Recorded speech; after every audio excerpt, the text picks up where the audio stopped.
Next, kali ini kita bakal ngebahas seputar medical check-up bersama tamu spesial Dr. Vanda. Halo dokter. Jadi dokter, kita kali ini udah kumpulin beberapa pertanyaan dari teman-teman Medsa lewat sosial media kayak Instagram dan Twitter. Nah, sebelum kita ngejawab pertanyaan-pertanyaan tersebut, boleh dong dok kenalin diri dulu ke teman-teman. Halo sahabat Medsa, saya dengan Dr. Vanda dari Klinik Medika Prakasa.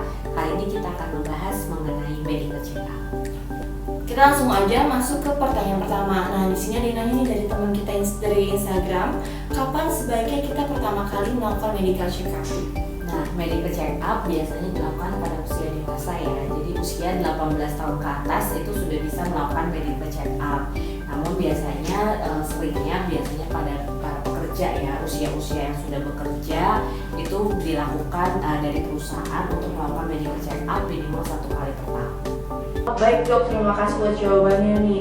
Jadi usia yang idealnya itu dari usia dewasa yang seperti dokter Vanda sampaikan tadi. Ada yang nanya nih dok lewat Twitter, manfaat apa aja sih yang bisa kita dapatkan dari medical check-up? Banyak ya tentunya untuk melakukan medical check-up. Itu kan tujuan utamanya untuk melakukan deteksi dini atau screening kesehatan kita. Jadi manfaatnya kita bisa mengetahui lebih dini apabila memang ditemukan ternyata ada gangguan atau kondisi medis tertentu di dalam tubuh kita. Jadi kalaupun memang ada ternyata kelainan atau kondisi medis tertentu yang didapatkan dari medical check-up, kita bisa melakukan penanganan lebih dini. Jadi diharapkan juga bisa diatasi lebih dini, diobati lebih dini supaya tidak semakin parah seperti itu. Wah, jadi memang untuk mengatasi dan pencegahan dini ya dok, dan penanganan itu supaya sebelum penyakitnya bertambah parah gitu. Jadi manfaatnya banyak banget ya teman-teman. Oke, nah kita lanjut ke pertanyaan selanjutnya dari Facebook nih. Medical check-up apa aja yang sebaiknya kita lakukan dok, jenis-jenisnya? Nah, medical check-up itu kalau dari peraturan pemerintah dari Permenkes itu ada 3 secara utama ya. Jadi kita bisa melakukan medical check-up pre-employment atau prakerja. Jadi itu melakukan medical check-up pada saat kita sebelum mau bekerja. Biasanya itu pada karyawan yang mendaftar di perusahaan tertentu atau melakukan kegiatan tertentu, itu ada melakukan medical check-up pre-employment. Kemudian yang kedua ada melakukan medical check-up annual, itu yang kita lakukan rutin ya secara berkala 1 kali per tahun. Itu biasanya dari perusahaan-perusahaan yang rutin melakukan medical check-up itu pasti dilakukan nih untuk para tenaga kerjanya 1 kali per tahun untuk medical yang check-up yang annual. Kemudian yang ketiga itu ada medical check-up kondisi medis tertentu. Jadi kondisi medis tertentu yang harus melakukan follow up lebih lanjut dari hasil medical check-up yang sebelumnya itu masuk ke dalam medical check-up kondisi medis tertentu. Oh, jadi tergantung kebutuhannya untuk apa ya dok? Untuk masuk bekerja kah atau untuk memang individual saja ingin melakukan medical check-up gitu ya dok? Bisa juga untuk kegiatan tadi kayak misalkan kita mau melakukan kegiatan haji dan umroh misalnya seperti itu. Nah itu kita juga disarankan melakukan medical check-up terlebih dahulu. Jadi untuk cek kondisi kita memang secara keseluruhan kondisi tubuh kita dalam kondisi sehat sebelum melakukan kegiatan tersebut, haji dan umroh seperti itu. Oh, jadi untuk mempersiapkan juga jadi sebagai syarat untuk kita melakukan suatu kegiatan gitu ya dok ya. Oke, nah kita lanjut ke pertanyaan selanjutnya ya.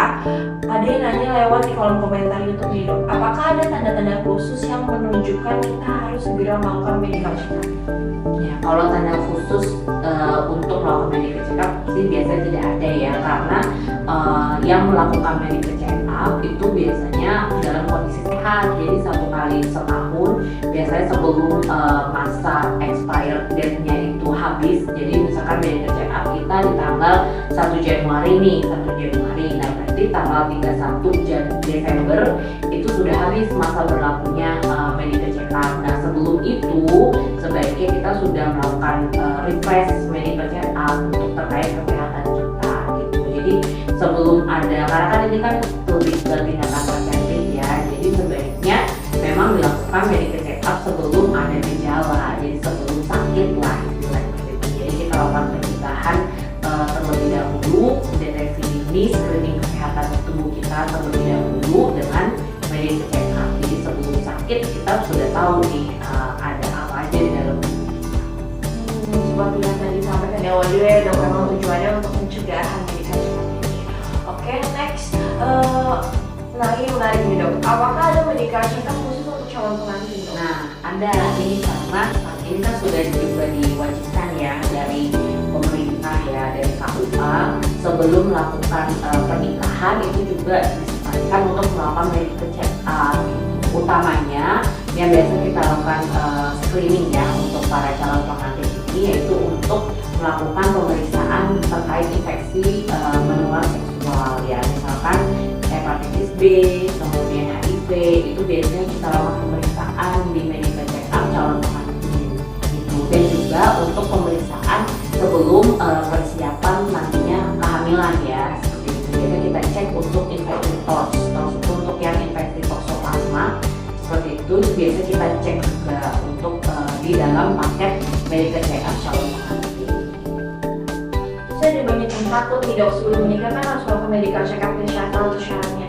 Apakah dengan kalau misalkan seandainya salah satu pasangan itu terdeteksi positif salah satu penyakit menular seksual, apakah pernikahannya jadi batal gitu dok? Tujuannya tentu bukan itu ya, bukan ke arah situ, tapi ini untuk screening kesehatan untuk para calon pengantin supaya bisa lebih aware gitu terkait infeksi menular seksual yang bisa ditularkan pada saat nanti menikah ya, dan saat berhubungan seksual dan juga pada saat kehamilan serta persalinan nantinya. Jadi deteksinya lebih dini nih, apakah ada resiko-resiko untuk penyakit tersebut atau tidak. Jadi harapannya sih apabila nanti ditemukan hasilnya ada yang positif, maka kita akan melakukan konseling ya atau edukasi lebih lanjut nih pada para calon pengantin tersebut seperti itu, terkait penyakitnya itu apa gitu kan, kemudian resikonya apa, kemudian bagaimana cara pengobatannya, bagaimana cara pengobatannya, dan apabila nanti pada saat hamil, persalinan, kemudian resikonya bagaimana. Itu kita lakukan edukasi, konseling lebih intensif ya di masing-masing calon pengantin tersebut. Nah kemudian nanti kita juga akan edukasikan untuk melakukan pengobatan ya, misalkan didapatkan hepatitis B-nya positif ya, berarti itu nanti kita sarankan melakukan konsultasi lebih lanjut nih ke dokter spesialis penyakit dalam untuk nanti pengobatannya seperti apa, kemudian follow up-nya nanti seperti apa, dan resiko-resiko serta penularannya bagaimana. Oh jadi hasil medical check up itu bukan sebagai syarat pembatalan pernikahan kalau misalnya salah satu pasangannya itu terinfeksi suatu penyakit menular ya dok ya, kembali lagi ke keputusan masing-masing pasangan tersebut. Wah menarik ya teman-teman, kita oke buat teman-teman yang mau menikah kan. Oke kita lanjut ke pertanyaan selanjutnya dok. Bagaimana cara kita menjaga kesehatan setelah mendapatkan report medical check up? Nah biasanya tuh di dalam medical check up halaman pertama itu kita berikan hasilnya, jadi hasil pemeriksaannya, kesimpulannya bagaimana, kemudian sarannya apa, semuanya tertera tuh di halaman pertama dari hasil medical check up. Apabila di situ ternyata didapatkan fit to work atau layak untuk bekerja, itu kan artinya pada saat ini memang tidak ada kelainan ya atau kondisi medis tertentu yang ditemukan pada saat pemeriksaan medical check up, sehingga itu dilakukan aja follow up untuk menjaga pola hidup sehat ya secara rutin. Nah kemudian juga seperti makanan-makanan yang bergizi, kemudian istirahatnya cukup, kemudian juga konsultasi yang ada yang berkala ya, apabila misalkan ada pemakai kacamata maka disarankan yang konsul optik atau misalkan ke spesialis mata untuk kacamata minimal 1 kali setahun gitu. Kemudian kalau misalkan gigi juga sarankan nanti melakukan scaling gigi 1 kali setahun seperti itu. Tapi kalau misalkan didapatkan ada kondisi medis tertentu nih ternyata di hasil reportnya, misalkan jadinya februari aktif, jadi saat ini dinyatakan tidak sehat untuk sementara waktu. Nah maka itu dilakukan follow up-nya nih, apa ada di hasil pemeriksaan medical check up tersebut, misalkan ternyata ada kelainan di paru-paru, misalkan curiga ke arah TBC seperti itu dari hasil foto ronsennya. Kemudian hasil labnya juga mendukung nih, ternyata didapatkan adanya indikator yang infeksinya juga tinggi gitu. Mungkin ya nggak ada gejala, mungkin atau ada gejala batuk tapi atau ada gejala yang lain tapi nggak signifikan, tapi ternyata didapatkan di hasil pemeriksaan medical check up seperti itu, maka disarankan untuk follow up lebih lanjut nih ke dokter spesialis paru atau dokter spesialis penyakit dalam untuk mendeteksi lagi nih benar nggak dia positif TBC atau tidak. Jadi supaya kalau memang positif itu positif ada TBC ya bisa dilakukan pengobatannya lebih dini supaya tidak terjadi komplikasi atau memperparah penyakit yang ada. Wah, gitu ya teman-teman. Jadi setelah kita dapetin hasil medical check up, nggak serta-merta ya udah selesai gitu ya. Kita harus maintenance kesehatan kita, tetap konsultasikan lagi ke dokter spesialis kalau misalkan ditemui ada penyakit-penyakit tertentu. Oke, kita lanjut lagi ke pertanyaan selanjutnya. Dok, apakah medical check up bisa dilakukan secara berkala? Kalau berkala tuh baiknya berapa kali dalam setahun mungkin? Ya tadi yang sesuai saya sudah terangkan ya di awal. Jadi ada 3 jenis pemeriksaan medical check up. Salah satunya adalah medical check up annual atau berkala. Nah itu yang rutin biasanya di minimal 1 kali setahun gitu. Jadi dilakukan pada para pekerja misalnya, atau kalau individu sendiri juga yang aware dengan kesehatan ya, itu kita sebaiknya melakukan medical check up 1 kali setahun gitu. Kecuali memang ada kondisi medis tertentu, misalkan ada riwayat diabetes, kemudian ada riwayat hiperkolesterol ya, kolesterol tinggi, itu mungkin bisa di follow up lebih lanjut ya. Oh, gitu ya teman-teman. Jadi untuk waktu check up berkalanya itu 1 tahun sekali ya, apa normalnya. Kita lanjut lagi nih, dok. Kalau untuk anak-anak, kapan mereka sebaiknya melakukan medical check up pertama kali? Oke, kalau anak-anak biasanya sih tidak medical check up ya kita sebutnya, tapi screening kesehatan dini ya. Nah itu biasanya kita bisa lakukan pada saat bayi baru lahir pun bisa dilakukan. Biasanya kita melakukan pemeriksaan identifikasi dini, misalkan apakah ada kelainan di THT atau kelainan pendengaran atau tidak, kemudian juga apakah ada kelainan untuk secara hormonal, kemudian ada kelainan tiroid atau tidak. Seperti itu biasanya itu dilakukan pemeriksaan pada saat bayi baru lahir. Jadi untuk melakukan apakah anak ini ada resiko nggak untuk terjadinya gangguan kesehatan tersebut. Oh, jadi lebih disebut sebagai screening kesehatan saja ya dok. Oke. Kita lanjut lagi nih ke pertanyaan selanjutnya. Apakah medical check up bisa dilakukan di klinik atau hanya rumah sakit saja nih dok?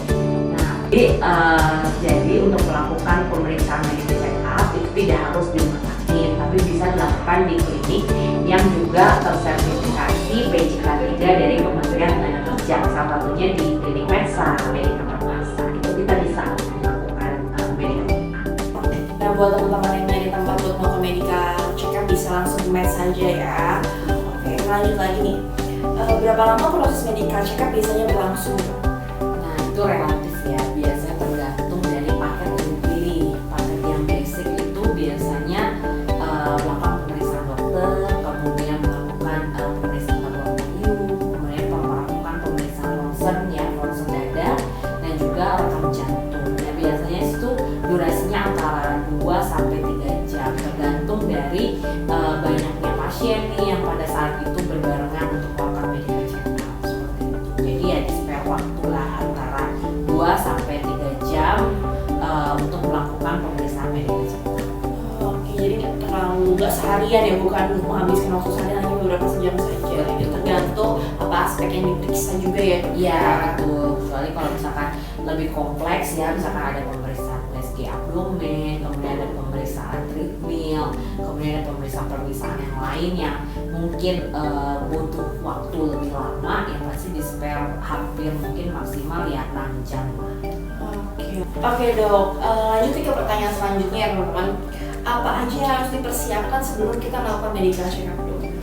Nah, yang pertama sebelum kita melakukan medical check up, kondisi fisik kita dalam keadaan sehat. Jadi pastikan memang kondisi tubuh kita dalam keadaan sehat, tidak batuk, tidak pilek, apalagi demam ya, karena itu tentu akan mempengaruhi dari hasil yang pemeriksaan darah terutama gitu. Kemudian yang kedua, kita karena ada pemeriksaan laboratorium, jadi itu disarankan untuk puasa.